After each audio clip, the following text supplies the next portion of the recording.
Nataka niseme kwamba yale yaliyotokea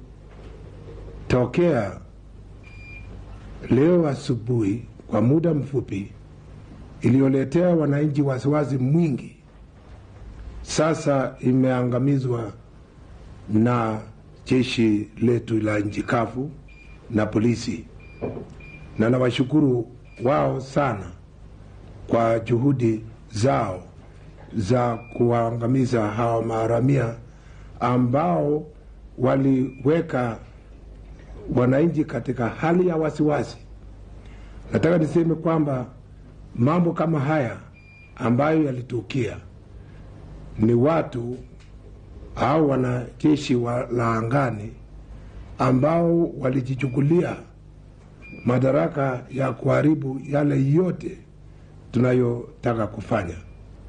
Na kwa hivyo tulieni mahali popote mliko, angalieni kwamba mnafanya kazi zenu za kawaida, lakini kutoka leo saa 12 mpaka saa 1 kesho asubuhi kutakuwa kuna curfew.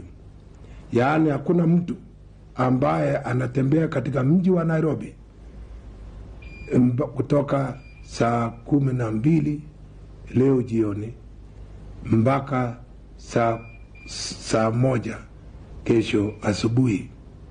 Pia curfew pia itakuwemo na nyuki kwa saa hizo saa 12 leo jioni mpaka saa 1 kesho, na itaendelea mpaka serikali itangaze ni siku gani curfew itakomeshwa.